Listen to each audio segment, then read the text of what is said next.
15장까지의 말씀입니다. 먼저 13장입니다. 앞선 11장에서는 음식과 나쁜 환경으로 인한 이스라엘 백성들의 원망이 나오고, 12장에서는 지도자들의 추악한 질투심이 나왔었습니다. 이제 13장과 14장에서 그 부정적이고 불신앙적인 모습의 극치를 보여주게 됩니다. 무엇보다 13장과 14장은 이스라엘이 기나긴 40년의 광야 생활을 하게 된 원인, 곧 가데스 바네아의 불신앙 사건을 언급하고 있습니다. 그 중에서도 13장은 이 가데스 바네아의 불신앙 사건이 발생하게 된 배경, 이것을 다루고 있는데요. 먼저 가나안 땅 정복에 앞서 그 땅을 정탐하게 될 정탐꾼 파견의 결정과 12정탐꾼의 명단이 나열되고 있는 것이 바로 13장입니다. 그리고 13장에서 모세는 이 정탐꾼들에게 지시사항을 내렸으며 40일 동안 정탐 경로가 어떻게 되는지도 언급되고 있습니다. 그리고 무엇보다 이스라엘 백성들이 원망하게 되는 정탐꾼들의 상반된 보고 내용이 나오므로 하나님을 향한 불신앙의 죄를 범하게 되는 14장과 자연스럽게 연결되는 것을 볼 수가 있습니다. 우리 13장 27절 말씀을 다 함께 읽도록 하겠습니다.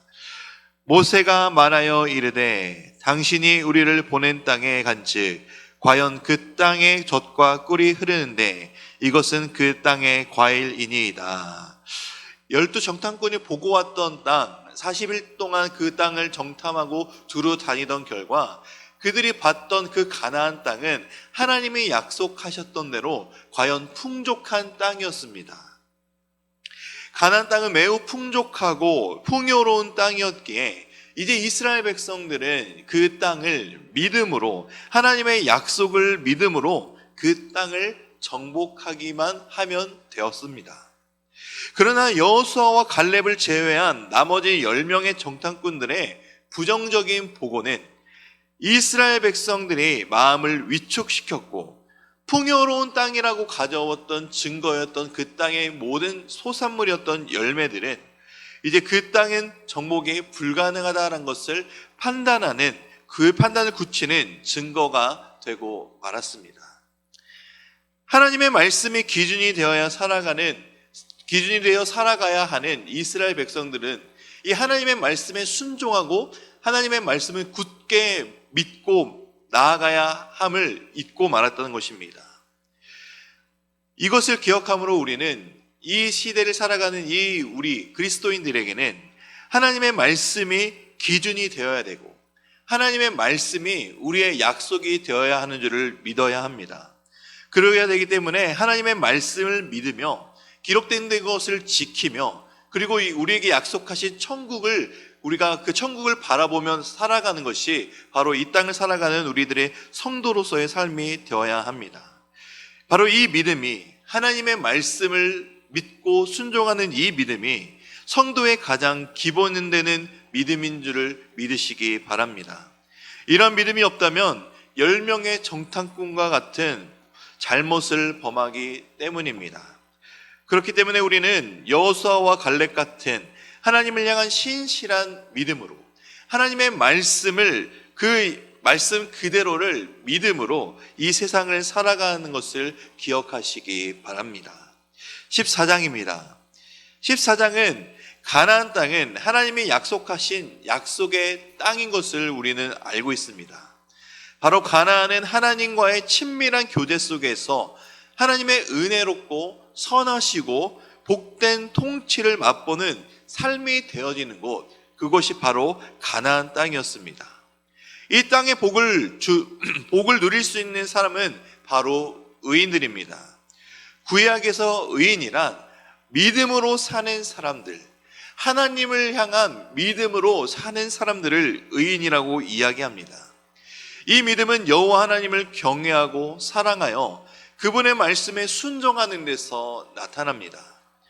하나님께서 이스라엘 백성들을 출애굽시키신 후 바로 가나안 땅으로 들어보낸 것이 아닌 광야 여행으로 이끄신 이유는 이스라엘 백성들이 가나안 땅에서 누릴 수 있는 복을 맛보는 자격을 갖추기 위함, 즉 하나님의 말씀으로 순종하며 살아갈 수 있도록 그들을 가르치고 그들을 훈련시키시기 위한 것이었기 때문입니다. 바로 그들의 믿음을 성숙하게 연단시키기 위한 하나님의 섭리였습니다. 특별히 가나안 땅 정탐은 이스라엘 백성들의 믿음을 마지막으로 시험하는 장소였습니다.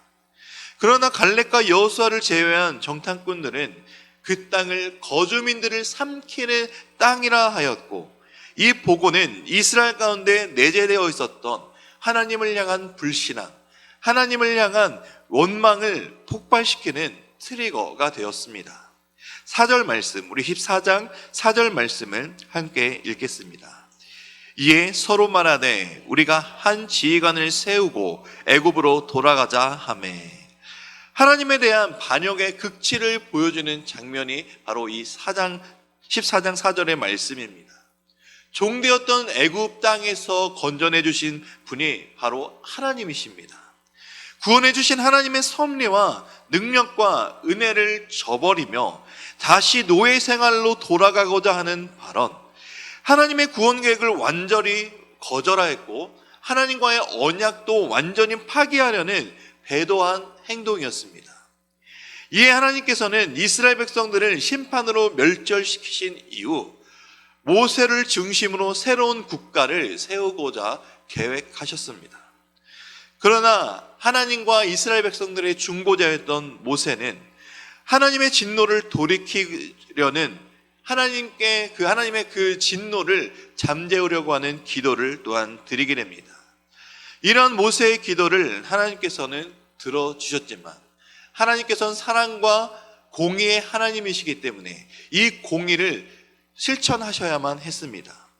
하나님은 범죄한 세례는 하나님의 징계를 받아 광야에서 죽게 하셨으며 오직 출애굽 당시 20세 이하인 다음 세대만 가나안 땅으로 들어가도록 하셨습니다. 그러나 이스라엘 백성들은 이러한 하나님의 심판에, 하나님의 판단에도 불구하고 원망과 회개를 하지 않고 자신의 죄를 뉘우치기보다 하나님 앞에 자복하기보다 자기 자신들의 힘으로 가나안 땅을 쟁취하고자 합니다. 그래서 그 결과가 바로 아말렉에게 참패당하는 모습이 14장 후반절에 보게 될 수가 있습니다. 만약 이스라엘 백성들이 그 자리에서 자신들의 잘못을 자복하고 회개했다면 그 결과는 아마 바뀌었을 수도 있을 것입니다. 우리가 기억해야 할 것은 우리가 범죄했을 때 자복하고 참회하는 심령이 있어야 한다는 것입니다.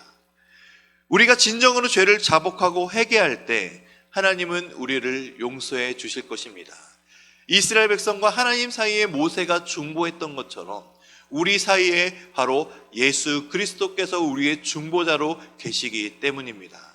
우리가 참회하고 자복하는 심령으로 예수 그리스도의 이름 앞에 나아갈 때, 우리가 예수 그리스도의 이름으로 모든 죄를 주님 앞에 자복할 때 하나님은 반드시 우리의 죄를 용서해 주실 분임을 기억하시며 우리가 주님 앞에 모든 죄를 참회하고 자복하는 심령이 있기를 축복합니다. 마지막 15장입니다. 15장은 언뜻 보면 14장과 연관이 없는 내용으로 비추어질 수도 있지만 15장에 기록된 율법은, 율법의 실천자들은 광야에서 최후를 맞이할 세대가 아닌 20세 미만이었던 다음 세대들이었습니다. 이미 레위기 1장에서 7장에 기록된 율법과 제사법들이 이곳에서 다시 소개가 되고 있습니다. 이 장의 내용을 간추리면 1절에서 16절은 각종 제사에 첨가될 소제와 전제에 대한 상세한 규례, 17절과 21절은 처음 익은 곡식을 하나님께 드리는 방법, 22절과 31절은 부지 중에 지은 죄를 속죄하는 제사에 대한 규례, 32절과 36절은 안식일을 범한 자에게 사형을 실제로 집행되는 사실을 보여주며 마지막 37절에서 41절은 하나님을 영원히 기억하기 위한 옷단의 수레 규례에 관한 규례가 나오고 있습니다. 레위기에 이어 또다시 등장하는 율법은 반드시 지켜야 될, 이스라엘 백성들이 지켜야 될 것들이기 때문에 중요한 내용이기 때문에 다시 반복되고 있는 것입니다. 무엇보다 이스라엘 백성들은 하나님께로부터 선택받은 선민임을 기억하며 하나님을 섬기는 것에 최우선순위를 두어야 함을, 하나님들이 자신들의 왕이신 것을 늘 인지하고 있어야 하기에 반복적으로 가르치는 내용으로 나오고 있는 것입니다. 우리들의 삶도 우리들을 다스리는 분이 바로 하나님이심을 잊지 말아야 합니다. 하나님이 우리를 다스리시고 인도하시는 분이심을 우리는 늘 기억해야 합니다. 그리고 하나님이 우리를 보살펴 주신다는 것도 잊지 말아야 합니다. 이 믿음이 성도로서 세상을 살아가는데 중요한 원리임을 잊지 마시기 바랍니다. 이제 민수기 13장에서 15장까지의 말씀을 경청하겠습니다. 주의 말씀은 내 발의 등이요 내 길의 빛이